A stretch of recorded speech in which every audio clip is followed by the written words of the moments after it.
There you go. Can you see the screen? Down and up. Just kidding. If you're right there. You want to run through all of these that you can do with him supine? Sure. Okay, so now we're going to demonstrate FET exercises, facilitated energetic therapeutic exercise. I'm going to do, This is in your handouts. If you want to look at these as he does them, they're in your Waiting for folder. a feel as well, or for a number? no, I just, Down the road, you need to put a mirror on the ceiling. That would be very helpful. So you can look up there. Yeah. let's do this. Yeah. If everyone in the front kneeled, everyone else could see over them. Okay, let's do the stretching one first. Some of you may be familiar with this one already.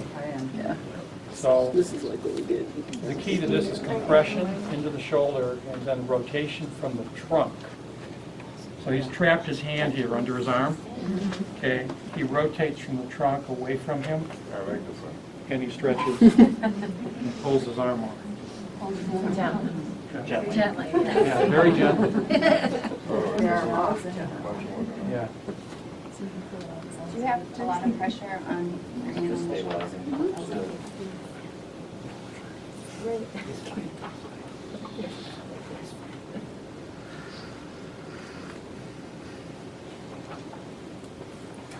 So if you've got your hand out, Chris, why don't we go through them from the top? We'll do the counterlateral. Okay.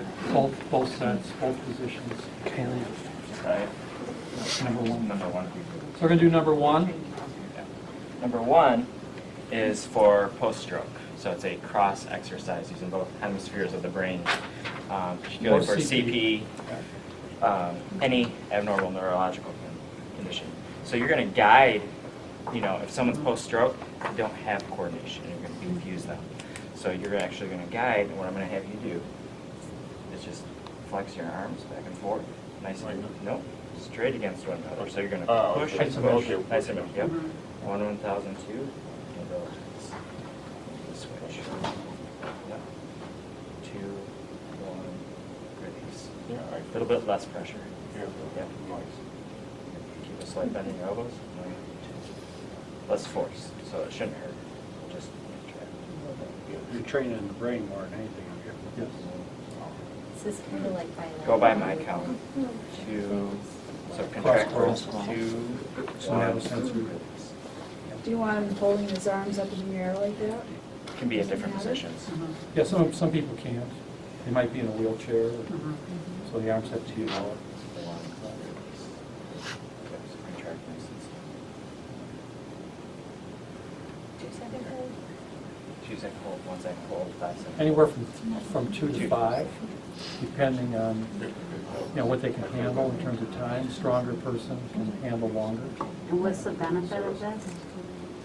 It's Who has retraining the retraining? brain. We should all be doing This is somatosensory. It's a coordination and brain retraining to retrain new neural pathways in the brain. It's called brain plasticity. It's used for post-stroke victims. It's used for cerebral palsy or anybody with neurological disorders. Parkinson's. Okay, see, the wrong thing to do is most massage therapists think if someone has spasticity, then I have to break down the adhesions. Well, there aren't any. Not if it's Okay, coming what from your brain. this is a Yeah. brain issue, Yeah. okay? So you can't do that. Digging in, doing deep muscle therapy overstimulates the brain, overstimulates the areas, that have been injured. So you have to establish new pathways. Why don't you go to Cradle and Rock? Go directly from this. You need bolster. No, there's no. You still got a bolster on it? Yeah, we get the bolster. Okay, so Cradle and Rock.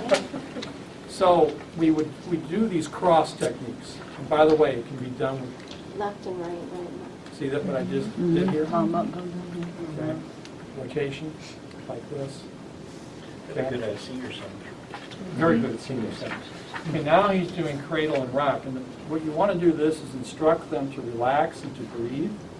Make sure they're breathing and that they are relaxed as they can be.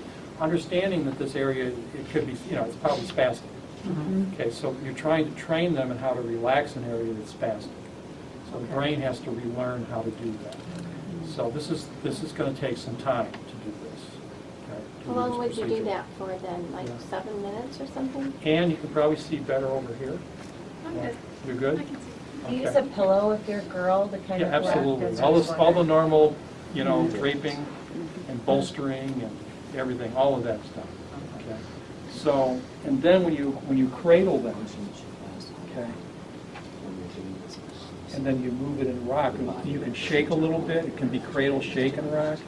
What you're trying to do is to get them to focus on this area and to think about relaxing the area and to think about the movement.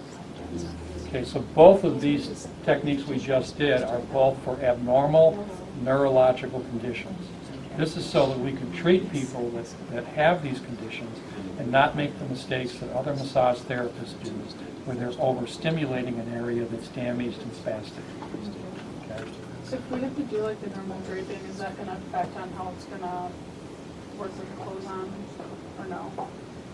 Like if, like, you know, if like your Yeah, you shirt's just tight, drape. meaning, like if you have to do something like that, If clothing's ever restricted, then it's removed. but if they can't though? Well, I've undressed my patients. Yeah. And And redress it's them? typical to undress a stroke patient and dress them and redress them before they leave the room. Yeah, yeah. So we shouldn't be stretching, Yes. like a Parkinson's patient? MS as well. We shouldn't be stretching, doing all that type of thing too? No, we don't need a lot of stretching. Okay. What you need is to cradle it like a baby Okay. and gently and slowly rock it in movement. And remember, slow. Everybody wants to do all this stuff way too fast. Slow it down. Slow, slow, slow. Okay? Well, I didn't tell him what you said with the amount of time you spend with a stroke patient. You never know. 90 minutes usually. Stroke patients, CP is 90 minutes. Yeah, 90 minutes. Because it just takes time. MS is good too. Yeah. We do not want to overstretch. We don't want to overstimulate the tissue. Okay. What's next? Compression. No, let's go to another one No. in this series. Let's stay in this series. Okay. So let's go to the other cross exercise where he comes up to his ear and moves forward. So this is another somatosensory exercise. On your sheet, Back as far as it can go. it will be, give me a second here, I'll find the number. You're going to cross back. You're going to push. Just push my I'll find it, I'm looking for it. Unfortunately, we didn't put these on here on any real sequence. It is number 17. This is another cross technique for brain repatternment. 5-10 pounds. Take the hand back. Chris, if there's like a lot of arthritic pain in one of those shoulders, is this You gonna keep it in the range of motion aggravate that, it? that they can do. Okay. Remember, with arthritis, it's just keep them moving as This much as is not possible. designed to stress shoulders. Yeah. It's about the movement. It's about the complexity of the And movement. retraining the brain, right? They're not going to, believe me, they're not going to be able to do this. You are going to have to hold their hand and guide them through every one of these movements from side to side.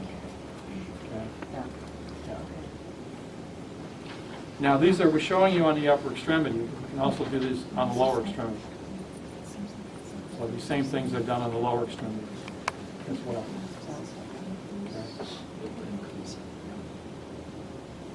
Okay. Okay, the hand action must be in a total gap. Yeah, and for post-stroke and CP, you don't have to do the resistance. Just the movement is enough Okay. to do this. How long? What about for MS? Okay. MS, resistance is okay, but don't do a lot. And we don't do a lot on this anyway. It's very mild resistance. We're only looking at 2 to 3 pounds. 2 to 3 pounds. Same vein. They end up crossing. And just push a little bit of an isometric hold at the ends.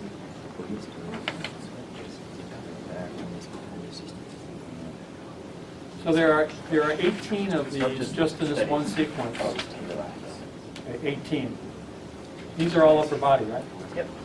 Okay, so there's 18, but there are dozens of these, upper and lower. Okay, there's 18 of these.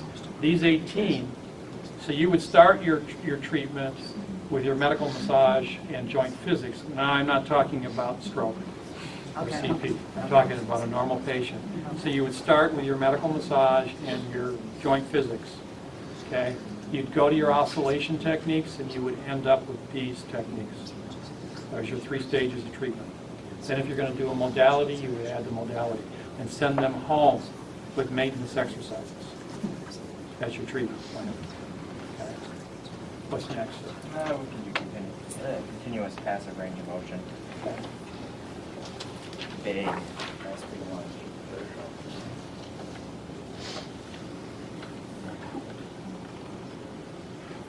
Now, how many of you knew this one already? Just maybe only 10% of you. Okay. All right. And come back a little, Chris. Would you come back into your, stretch it out a little bit, shake it, and then lunge into it, circle it, pull it back, stretch it, and shake it. Okay. Okay. There you Shake go. it out farther. Right. So on the sheet of paper, you have 18 exercises, and each one's shown, isolated. In reality, they can be combined in the same maneuver in groups of 2 or 3. Okay.